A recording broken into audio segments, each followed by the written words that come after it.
नमस्कार दोस्तों। एक कोना कहानिका में आप सबका स्वागत है।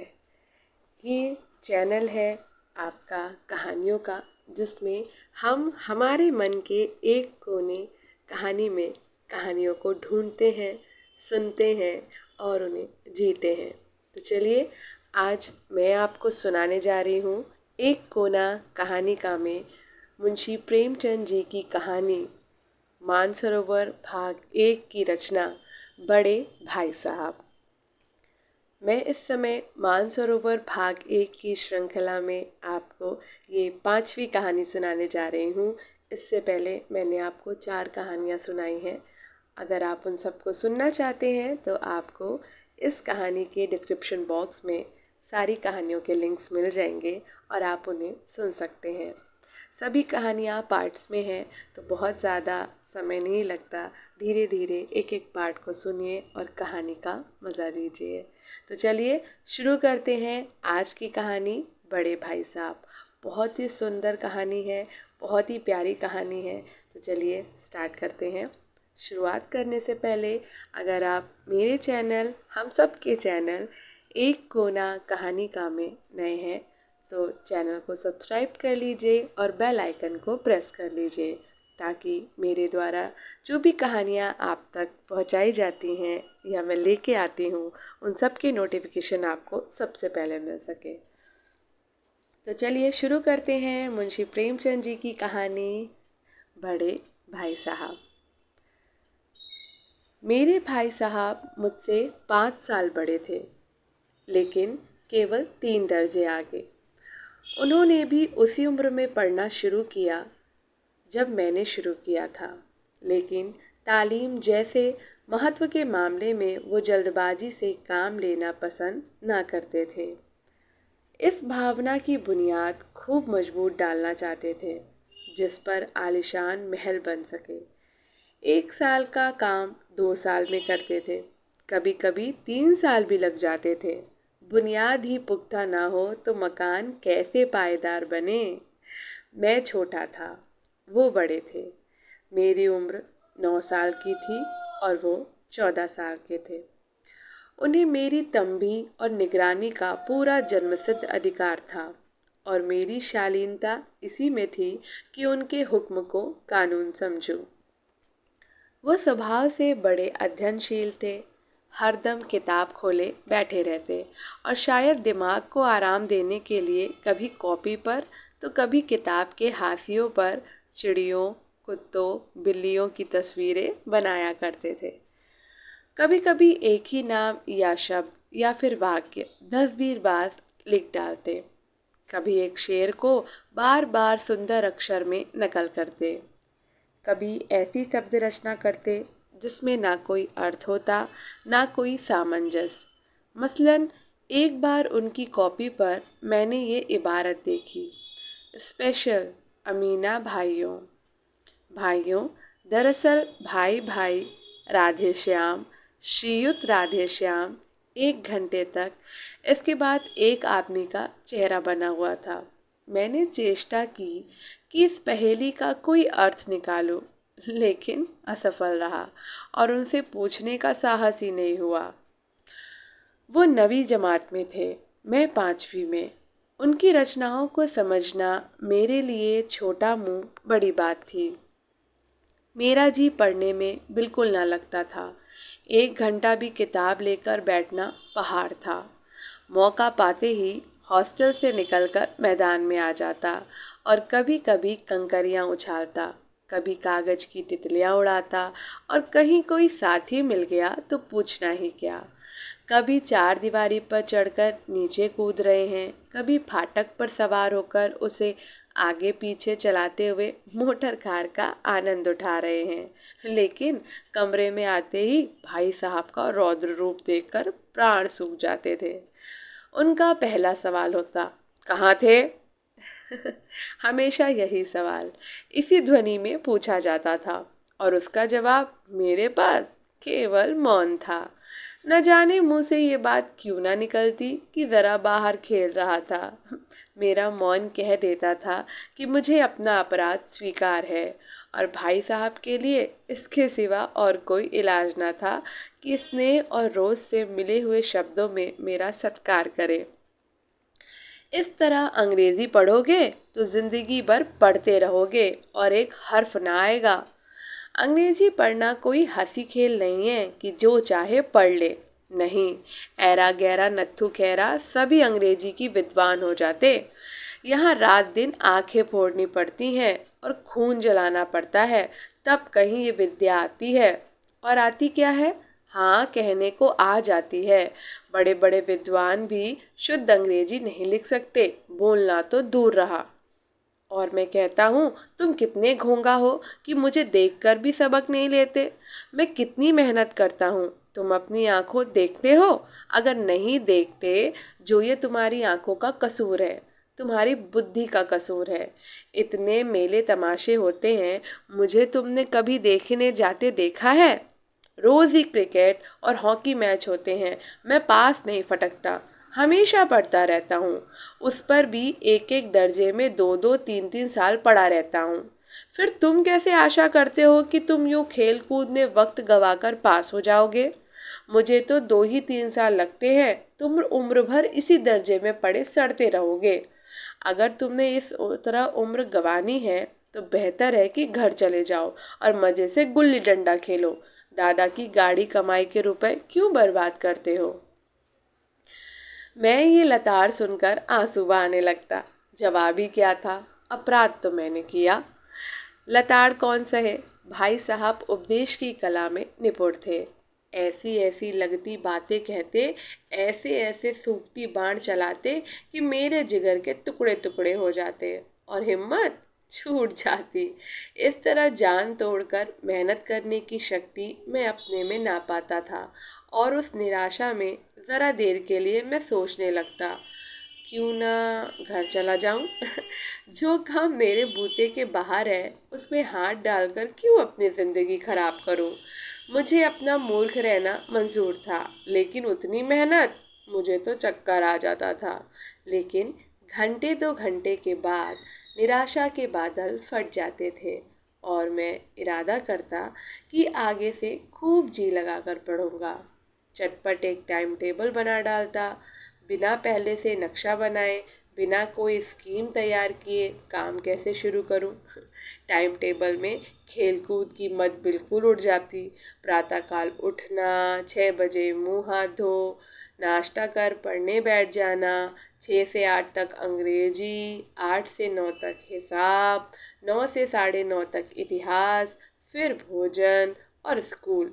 3:30 बजे स्कूल से वापस आकर आधा घंटा आराम, 4 से 5 तक भूगोल, 5 से 6 तक ग्रामर, आधा घंटा हॉस्टल के सामने टहलना, 6:30 से 7 तक अंग्रेजी कंपोजिशन, फिर भोजन करके 8 से 9 तक अनुवाद, 9 से 10 तक हिंदी, 10 से 11 तक विविध विषय, फिर विश्राम। मगर टाइम टेबल बना लेना एक बात है और उस पर अमल करना दूसरी बात। पहले ही दिन से उसकी अवहेलना शुरू हो जाती। मैदान की वो सुखद हरियाली, हवा के वो हल्के हल्के झोंके, फुटबॉल की उछल कूद, कबड्डी के वो दाव घात, वॉलीबॉल की वो तेजी और फुर्ती मुझे अज्ञात और अनिवार्य रूप से खींच ले जाती और वहां जाते ही मैं सब कुछ भूल जाता। वो जानलेवा टाइम टेबल, वो आंख फोड़ पुस्तकें किसी की याद नहीं रहती और फिर भाई साहब को नसीहत और फजीहत का अवसर मिल जाता। मैं उनके साय से भागता, उनकी आंखों से दूर रहने की चेष्टा करता, कमरे में इस तरह दबे पांव जाता कि उन्हें खबर ही ना हो। उनकी नज़र मेरी और उठी और मेरे प्राण निकले। हमेशा सिर पर एक नंगी तलवार सी लटकती मालूम होती थी। फिर भी जैसे मौत और विपत्ति के बीच में भी आदमी मोह और माया के बंधन में जकड़ा रहता है, मैं फटकार और घुड़कियां खाकर भी खेल कूद का तिरस्कार नहीं कर सकता था। सालाना इम्तिहान हुआ, भाई साहब फेल हो गए और मैं पास हो गया और दर्जे में प्रथम आया। मेरे और उनके बीच केवल 2 साल का अंतर रह गया। जी में आया भाई साहब को आड़े हाथों लूं। आपकी वो घोर तपस्या कहाँ गई? मुझे देखिए, मजे से खेलता भी रहा और दर्जे में अव्वल भी हूँ। लेकिन वो इतने दुखी और उदास थे कि मुझे उनसे दिली हमदर्दी हुई और उनके घाव पर नमक छिड़कने का विचार ही लज्जास्पद जान पड़ा। हाँ, अब मुझे अपने ऊपर कुछ अभिमान हुआ और आत्मसम्मान भी बढ़ा। भाई साहब का वो रोब मुझ पर ना रहा। आज़ादी से खेलकूद में शरीक होने लगा। दिल मजबूत था। अगर उन्होंने फिर मेरी फजीहत की तो साफ कह दूंगा, आपने अपना खून जलाकर कौन सा तीर मार लिया। मैं तो खेलते कूदते दर्जे में अव्वल आ गया। जबान से वो हेकड़ी जताने का साहस ना होने पर भी मेरे रंग ढंग से साफ जाहिर होता था कि भाई साहब का वो आतंक अब मुझ पर नहीं है। भाई साहब ने इसे भांप लिया। उनकी सहज बुद्धि बड़ी तीव्र थी और एक दिन जब मैं भोर का सारा समय गुल्ली डंडे की भेंट करके ठीक भोजन के समय लौटा तो भाई साहब ने मानो तलवार खींच ली और मुझ पर टूट पड़े। देखता हूँ इस साल पास हो गए और दर्जे में अव्वल आ गए तो तुम्हें दिमाग हो गया है। मगर भाईजान, घमंड तो बड़े बड़े का नहीं रहा, तुम्हारी क्या हस्ती है। इतिहास में रावण का हाल तो पढ़ा ही होगा। उसके चरित्र में तुमने कौन सा उपदेश लिया, या यूं ही पढ़ गए। महज इम्तिहान पास कर लेना कोई चीज नहीं, असल चीज है बुद्धि का विकास। जो कुछ पढ़ो उसका अभिप्राय समझो। रावण भूमंडल का स्वामी था। ऐसे राजाओं को चक्रवर्ती कहते हैं। आजकल अंग्रेजों के राज्य का विस्तार बहुत बड़ा हुआ है, पर इन्हें चक्रवर्ती नहीं कह सकते। संसार में अनेकों राष्ट्र अंग्रेजों का आधिपत्य स्वीकार नहीं करते, बिल्कुल स्वाधीन है। रावण चक्रवर्ती राजा था। संसार के सभी महीप उसे कर देते थे। बड़े बड़े देवता उसकी गुलामी करते थे। आग और पानी के देवता भी उसके दास थे। मगर उसका अंत क्या हुआ? घमंड ने उसका नाम और निशान तक मिटा दिया। कोई उसे एक चुल्लू पानी देने वाला भी नहीं बचा। आदमी जो कुकर्म चाहे करे पर अभिमान न करे, इतराए नहीं, अभिमान किया और दीन दुनिया से गया। शैतान का हाल भी पड़ा ही होगा। उसे ये अभिमान हुआ कि ईश्वर का उससे बढ़कर सच्चा भक्त कोई है ही नहीं। अंत में ये हुआ कि स्वर्ग से नरक में ढकेल दिया गया। शाही रूम में भी एक बार अहंकार किया था, भीख मांग मांग कर मर गया। तुमने तो अभी केवल एक दर्जा पास किया है और अभी से तुम्हारा सिर फिर गया। तब तो तुम आगे बढ़ चुके। ये समझ लो कि तुम अपनी मेहनत से नहीं पास हुए। अंधे के हाथ बटेर लग गई है, मगर बटेर केवल एक बार हाथ लग सकती है, बार बार नहीं। कभी कभी गुल्ली डंडे में भी अंधा चोट निशाना पड़ जाता है, उससे कोई सफल खिलाड़ी नहीं हो जाता। सफल खिलाड़ी वो है जिसका कोई निशान खाली ना जाए। मेरे फोइल होने पर ना जाओ, मेरे दर्जे में आओगे तो दांतों पीसना आ जाएगा। जब अलजबरा और ज्योमेट्री के लोहे के चने चबाने पड़ेंगे और इंग्लिस्तान का इतिहास पढ़ना पड़ेगा, बादशाहों के नाम याद रखना आसान नहीं है। 8 हेनरी ही गुजरे हैं। कौन सा कांड किस हेनरी के समय हुआ, क्या ये याद कर लेना आसान समझते हो? हेनरी 7वें की जगह हेनरी 8वां लिखा और सब नंबर गायब, सफा चट। सिफर भी ना मिलेगा। सिफर भी हो किस ख्याल में? दर्जनों तो जेम्स हुए हैं, दर्जनों विलियम, कौड़ियों चार्ल्स। दिमाग चक्कर खाने लगता है, आंधी रोग हो जाता है। इन अभागों को नाम भी ना चूसते थे। एक ही नाम के पीछे दोयम, सोयम, चारुम, पंजुम लगाते चले गए। मुझसे पूछते तो 10 लाख नाम बता देता। और ज्योमेट्री तो बस खुदा की पनाह है। अ ब जा की जगह अ ज ब लिख दिया और ना जाने सारे नंबर कट गए। कोई निर्दयी मुमतिनों से नहीं पूछता कि आखिर अ ब जा और अ जा ब में क्या फर्क है। और ये व्यर्थ की बातों के लिए क्या छात्रों का खून करते हो? दाल भात रोटी खाई या भात दाल रोटी खाई, इसमें क्या रखा है? मगर इन परीक्षकों को क्या परवाह, वो तो वही देखते हैं जो पुस्तक में लिखा है। चाहते हैं कि लड़के अच्छा अच्छा रट डालें और इसी रटंत्र का नाम शिक्षा रख छोड़ा है। और आखिर इन बेसिर पैरों की बातों के पढ़ने से क्या फायदा? इस रेखा पर वो लंब गिरा दो तो आधार लंब से दुगना होगा। पूछिए इससे प्रयोजन? दुगना नहीं, चौगुना हो जाए या फिर आधा ही रहे, मेरी भला से।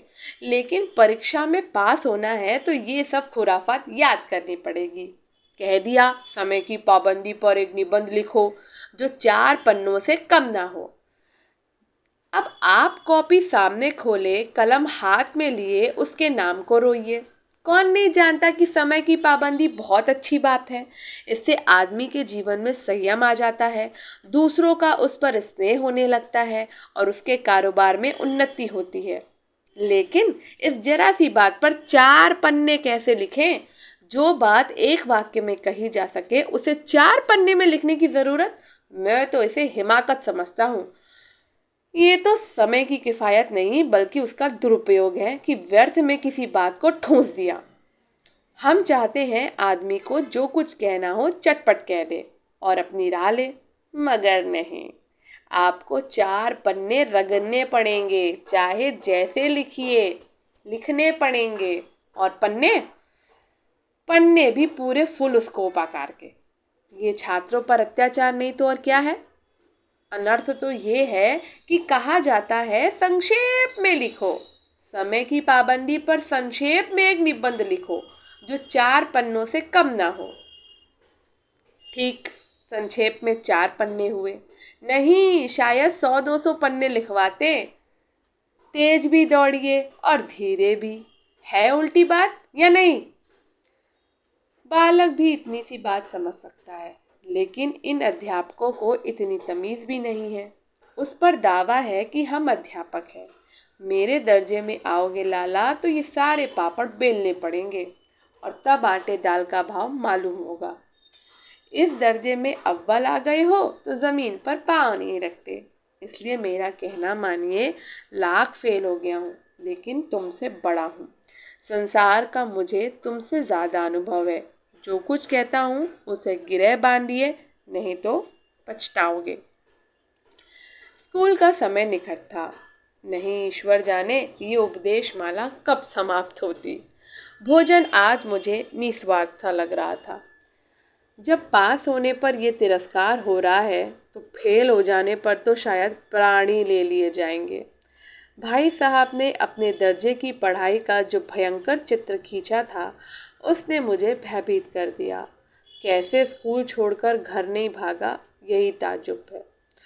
लेकिन इतने तिरस्कार पर भी पुस्तकों में मेरी अरुचि ज्यों की त्यों बनी रही। खेल कूद का कोई अवसर हाथ से ना जाने देता। पढ़ता भी था मगर बहुत कम, बस इतना कि रोज का टास्क पूरा हो जाए और दर्जे में जलील ना होना पड़े। अपने ऊपर जो विश्वास पैदा हुआ था वो फिर लुप्त हो गया और फिर चोरों का सा जीवन खटने लगा। फिर सालाना इम्तिहान हुआ और कुछ ऐसा संयोग हुआ कि मैं फिर पास हुआ और भाई साहब फिर फेल हो गए। मैंने बहुत मेहनत ना की पर ना जाने कैसे दर्जे में अव्वल आ गया। मुझे खुद अचरज हुआ। भाई साहब ने प्राणांतक परिश्रम किया था, कोश का एक एक शब्द चाट गए थे। 10 बजे रात तक इधर, 4 बजे भोर से उधर, 6 से 9:30 तक स्कूल जाने के पहले मुद्रा कांतिहीन हो गई थी, मगर बेचारे फेल हो गए। मुझे उन पर दया आती थी। नतीजा सुनाया गया तो वो रो पड़े और मैं भी रोने लगा। अपने पास होने वाली खुशी आधी हो गई। मैं भी फेल हो गया होता तो भाई साहब को इतना दुख ना होता। लेकिन विधि की बात कौन टाले। मेरे और भाई साहब के बीच में अब केवल एक दर्जे का अंतर और रह गया। मेरे मन में एक कुटिल भावना उदय हुई कि कहीं भाई साहब एक साल और फेल हो जाएं तो मैं उनके बराबर हो जाऊं। फिर वो किस आधार पर मेरी फजीहत कर सकेंगे। लेकिन मैंने इस कमीने विचार को दिल से बलपूर्वक निकाल डाला। आखिर वो मुझे मेरे हित के विचार से ही तो डांटते हैं। मुझे उस वक्त अप्रिय लगता है अवश्य, मगर ये शायद उनके उपदेशों का ही असर हो कि मैं दनादन पास होता जाता हूँ और इतने अच्छे नंबरों से। अब भाई साहब बहुत कुछ नर्म पड़ गए थे। कई बार मुझे डांटने का अवसर पाकर भी उन्होंने धीरज से काम लिया। शायद अब वो खुद समझने लगे थे कि मुझे डांटने का अधिकार उन्हें नहीं रहा, या रहा तो बहुत कम। मेरी स्वच्छंदता भी बढ़ी। मैं उनकी सहिष्णुता का अनुचित लाभ उठाने लगा। मुझे कुछ ऐसी धारणा हुई कि मैं तो पास हो ही जाऊंगा, पढ़ूं या न पढ़ूं, मेरी तकदीर बलवान है। इसलिए भाई साहब के डर से जो थोड़ा बहुत पढ़ लिया करता था वो भी बंद हुआ। मुझे कनकौवे उड़ाने का नया शौक पैदा हो गया था और अब सारा समय पतंगबाजी को ही भेंट होता था। फिर भी मैं भाई साहब का अदब करता था और उनकी नज़र बचाकर कनकौवे उड़ाता था। मांझा देना, कन्ने बांधना, पतंग टूर्नामेंट की तैयारियां आदि समस्याएं अब गुप्त रूप से हल की जाती थी। भाई साहब को ये संदेह ना करने देना चाहता था कि उनका सम्मान और लिहाज मेरी नज़रों से कम हो गया है। एक दिन संध्या समय हॉस्टल से दूर मैं एक कनकौवा लूटने बेतहाशा दौड़ा जा रहा था। आगे आसमान की ओर थी और मन उस आकाशमयी पथिक की ओर जो मंद गति से झूमता पतन की ओर चला जा रहा था। मानो कोई आत्मा स्वर्ग से निकलकर विरक्त मन से नए संस्करण ग्रहण करने जा रही हो। बालकों की एक पूरी सेना लग गई और झाड़दार बांस लिए उनका स्वागत करने को दौड़ी आ रही थी। किसी को अपने आगे पीछे की खबर नहीं थी। सभी मानो उस पतंग के साथ ही आकाश में उड़ रहे थे, जहाँ सब कुछ समतल है, न मोटर कारें हैं, न ट्राम, न गाड़ियाँ। सहसा भाई साहब से मेरी मुठभेड़ हो गई, जो शायद बाजार से लौट रहे थे। उन्होंने वहीं मेरा हाथ पकड़ लिया और उग्र भाव से बोले, इन बाजारी लौंडों के साथ धेले के कनकौवे के लिए दौड़ते तुम्हें शर्म नहीं आती? तुम्हें इसका भी कुछ लिहाज नहीं कि अब नीची जमात में नहीं हो बल्कि 8वीं जमात में आ गए हो और मुझसे केवल 1 दर्जा नीचे हो। आखिर आदमी को कुछ तो अपनी पोजीशन का ख्याल रखना चाहिए। एक ज़माना था कि लोग 8वां दर्जा पास करके नायब तहसीलदार हो जाते थे। मैं कितने ही मिडलिचियों को जानता हूँ जो आज अव्वल दर्जे के डिप्टी मजिस्ट्रेट या सुप्रिटेंडेंट हैं। कितने ही 8वीं जमात वाले हमारे लीडर और समाचार पत्रों के संपादक हैं। बड़े बड़े विद्वान उनकी मातहती में काम करते हैं और तुम उसी 8वें दर्जे में आकर बाजारी लौंडों के साथ कनकौवे के लिए दौड़ रहे हो। मुझे तुम्हारी इस कमअक्ली पर दुख होता है। तुम ज़हीन हो, इसमें शक नहीं, लेकिन वो ज़हन किस काम का जो हमारे आत्मलक गौरव की हत्या कर डाले? तुम अपने दिन में समझते होगे मैं भाई साहब से महज 1 दर्जा नीचे हूँ और अब उन्हें मुझको कुछ कहने का हक नहीं। लेकिन ये तुम्हारी गलती है। मैं तुमसे 5 साल बड़ा हूँ और चाहे आज तुम मेरी ही जमात में आ जाओ और परीक्षकों का यही हाल है तो निसंदेह अगले साल तुम मेरे समकक्ष हो जाओगे और शायद 1 साल बाद तो मुझसे आगे भी निकल जाओ। लेकिन मुझ में और तुम में जो 5 साल का अंतर है उसे तुम क्या खुदा भी नहीं मिटा सकता। मैं तुमसे 5 साल बड़ा हूँ और हमेशा रहूँगा।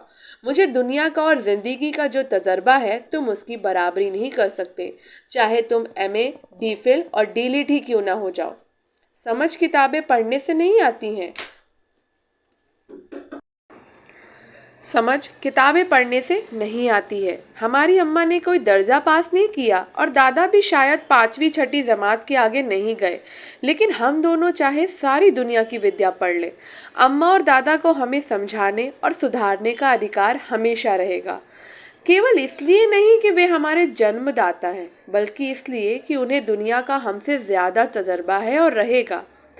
अमेरिका में किस तरह की राज व्यवस्था है और 8वें हेनरी ने कितने विवाह किए और आकाश में कितने नक्षत्र हैं, ये बातें चाहे उन्हें ना मालूम हो, लेकिन हजारों ऐसी बातें हैं जिनका ज्ञान उन्हें हमसे और तुमसे ज्यादा है। दैव ना करे आज मैं बीमार हो जाऊं जो तुम्हारे हाथ पांव फूल जाएंगे। दादा को तार देने के सिवा तुम्हें और कुछ ना सूझेगा, लेकिन तुम्हारी जगह पर दादा हूं तो किसी को तार ना दें, ना घबराएं, ना बदहवास हों। पहले खुद मरज पहन कर इलाज करेंगे, उसमें सफल ना हुए तो किसी डॉक्टर को बुलाएंगे। बीमारी तो खैर बड़ी चीज़ है, हम तुम तो इतना भी नहीं जानते कि महीने भर का खर्च महीने भर कैसे चले। जो कुछ दादा भेजते हैं उसे हम 20-22 तक खर्च कर डालते हैं और पैसे पैसे को मोहताज हो जाते हैं। नाश्ता बंद हो जाता है, धोबी और नाई से मुंह चुराने लगते हैं। लेकिन जितना आज हम और तुम खर्च कर रहे हैं, उसके आधे में दादा ने अपनी उम्र का बड़ा भाग इज्जत और नेकनामी के साथ निभाया है और एक कुटुंब का पालन किया है जिसमें सब मिलाकर 9 आदमी थे। अपने हेडमास्टर साहब की ओर देखो, एमए है कि नहीं, और यहाँ के एमए नहीं, ऑक्सफोर्ड के। 1,000 रुपये पाते हैं, लेकिन उनके घर इंतजाम कौन करता है? उनकी बूढ़ी माँ। हेडमास्टर साहब की डिग्री यहाँ आकर बेकार हो गई। पहले खुद घर का इंतजाम करते थे, खर्च पूरा ना पड़ता था, कर्जदार रहते थे। जब से उनकी माताजी ने प्रबंध अपने हाथ में ले लिया है, जैसे घर में लक्ष्मी आ गई है। तो भाईजान, ये गरुड़ दिल से निकाल डालो कि तुम मेरे समीप आ गए हो और अब स्वतंत्र हो। मेरे देखते तुम बेराह नहीं चल पाओगे, मगर तुम यूं ना मानोगे तो मैं थप्पड़ दिखाकर इसका प्रयोग भी कर सकता हूँ। मैं जानता हूँ तुम्हें मेरी बातें जहर लग रही हैं। मैं उनकी इस नई नियुक्ति से नतमस्तक हो गया। मुझे आज सचमुच अपनी लघुता का अनुभव हुआ और भाई साहब के प्रति मेरे मन में श्रद्धा उत्पन्न हुई। मैंने सजल आंखों से कहा, हरगिज नहीं। आप जो कुछ फरमा रहे हैं वो बिल्कुल सच है और आपको कहने का अधिकार है। भाई साहब ने मुझे गले लगा लिया और बोले, मैं कनकौवे उड़ाने को मना नहीं करता, मेरा जी भी ललचाता है, लेकिन क्या करूं? खुद बेराह चलूं तो तुम्हारी रक्षा कैसे करूं?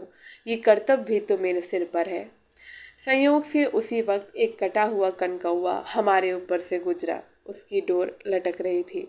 लड़कों का एक गोल पीछे पीछे दौड़ा चला आता था। भाई साहब लंबे हैं ही, उछलकर उसकी डोर पकड़ ली और बेतहासा हॉस्टल की तरफ दौड़े। मैं पीछे पीछे दौड़ रहा था। बस इतनी सी एक कहानी थी बड़े भाई साहब। तो कैसी लगी आपको ये कहानी? मैंने कोशिश करी कि मैं कहानी आप तक अच्छे ढंग से पहुंचा पाऊँ। अगर आपको अच्छी लगी हो, मेरा तरीका अच्छा लगा हो सुनाने का, तो आप तारीफ़ कर सकते हैं। और अगर नहीं अच्छा लगा है तो भी आप मुझे बता सकते हैं कि मैं कहाँ गलत थी और मुझे कितना सुधार और करना चाहिए। स्टोरी पढ़ना, कहानी सुनना, सुनाना और मुझे बहुत पसंद आता है बचपन से ही।